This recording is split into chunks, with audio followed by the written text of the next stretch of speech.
મારું નામ રંજનબેન પરેશભાઈ. હું હસનાવીથી આવું છું, નેત્રંગ તાલુકામાંથી. શું કાર્યક્રમ છે આજે, કેમ એકત્ર આજે બધા ચૈતરભાઈના સપોર્ટમાં આવેલા છે. ચૈતરભાઈને ખોટી રીતના જેલમાં પૂરી દેવામાં આવેલા છે, એના માટે અમે બધા સમર્થનમાં આવ્યા છે. એટલા માટે કે આપણા ચૈતરભાઈને વારે ઘરે એ લોકો ભાજપ સરકાર હેરાનગતિ કરે છે. ખોટી રીતના કલમો લગાવીને એને જેલમાં પૂરી દેવામાં આવે છે.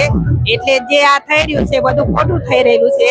એટલે આ ખોટું અમે ચાલવા નહીં દઈએ અને ચૈતરભાઈને જેલમાંથી છોડાવીને જ રહીશું. કેમ કે કેવી રીતે છોડાવશો હવે, કેમ કે કોર્ટે સજા ફટકારી છે, એમની સાથે એમના પત્ની શકુંતલા વસાવા અને એક 18 દિવસનું બાળક પણ છે, 9 લોકો છે, એમના પર એવો આરોપ છે કે વનકર્મીને માર એ બધી ખોટી કલમો એ લોકો દ્વારા લગાડવામાં આવેલી છે. સરકારી કર્મચારી, સરકારી વકીલ, સરકારી સાક્ષી એ લોકોએ બધો બનાવેલો આ કેસ ઉભો કરેલો છે ને જ્યારે હોય ત્યારે ચૈતરભાઈને ખોટી કલમો લગાવીને જેલમાં નાખવાનું કાવતરું કરે છે.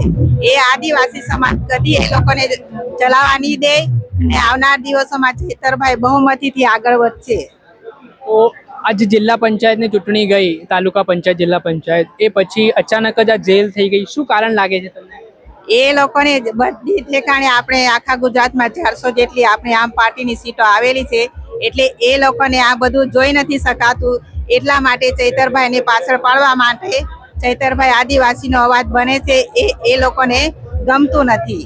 બીજા પણ આદિવાસી નેતા છે, સાંસદ મનસુખ વસાવા છે, દર્શનાબેન છે, એ લોકો અવાજ નથી ઉઠાવતા આદિવાસી?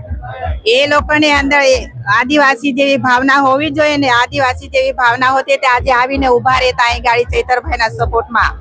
એમનું કેવું એવું હતું કે અહીંયા તો સમાજને ગેરમાર્ગે દોરવા, ઉશ્કેરવા માટેનું આ સંમેલન. એ બધી તદ્દન ખોટી વાત છે. સમાજ જોડે ચૈતરભાઈ આદિવાસી સમાજ માટે તો જેલમાં જાય છે, પોતાના ઘર માટે થોડા જેલમાં જાય છે. એ આપણા આદિવાસીના હક અધિકાર, જળ જંગલ જમીન માટે ચૈતરભાઈ લડે છે, એટલે ભાજપ સરકારને ખૂંચે છે.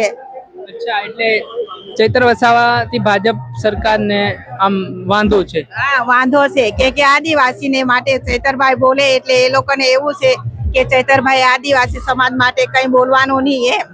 સાંસદ તો આવું કહે છે કે આદિવાસીઓનો વિકાસ ભાજપના આવવાથી ભાજપમાં સાંસદ આપણે મનસુખભાઈ ને પૂછો ને, તમારે તો જૂના રાજમાં રસ્તો ક્યારે બન્યો?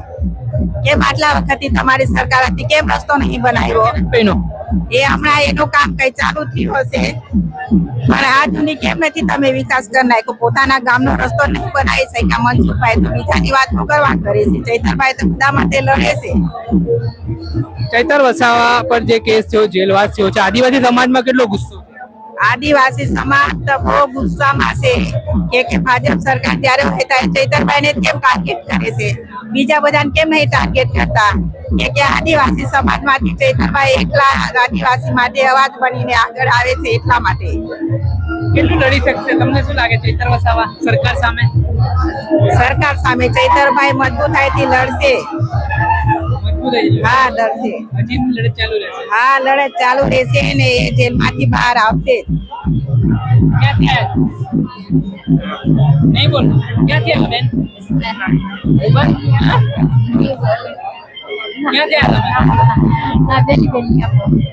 અત્યારે ચૈતર વસાવાના સમર્થનમાં તો આવ્યા છે, પણ બોલતા નથી. વાત કરવાનો પ્રયાસ કરીશું કે મારું નામ છે હેતવી ગામિત અને આમ આદમી પાર્ટી કાર્યકર્તા છું, અને આજે હું વ્યારાથી આવી છું સ્પેશિયલ ચૈતરભાઈને સપોર્ટ કરવા માટે. આજે આપણે બધા રેલીમાં એક રીતે એક જન આક્રોશ બતાવવા માટે આવ્યા છે. આખો આદિવાસી સમાજ આવ્યો છે.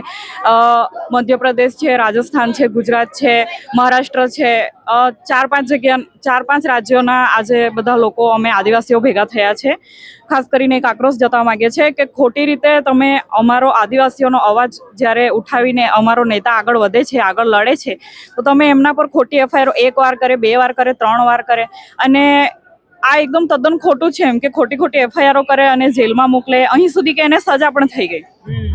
તો જોવાનું એ રહ્યું કે એમના જોડે એમને બધાને 7 વર્ષની જે સજા થઈ છે, એમના જોડે બીજા 9 જણ પર છે, તો એમાં એક નાનું 19 દિવસનું બાળક છે. મતલબ કે 19 દિવસની બાળકી છે. તો મારે ખાસ તો એ જ કહેવું છે કે સરકાર બહુ બોલે છે કે બેટી બચાવો બેટી પઢાઓ, તો ક્યાં ગયું એમનું સૂત્ર? બેન એમાં સાંસદનું તો એવું કેવું છે, ભાજપના એક સાંસદ છે મનસુખ વસાવા, કે આ તો આમ આદમી પાર્ટીના નેતાઓએ ષડયંત્ર કરીને ચૈતર વસાવાને જેલમાં નખાવ્યા. ના ના, એ તદ્દન ખોટી વાત છે.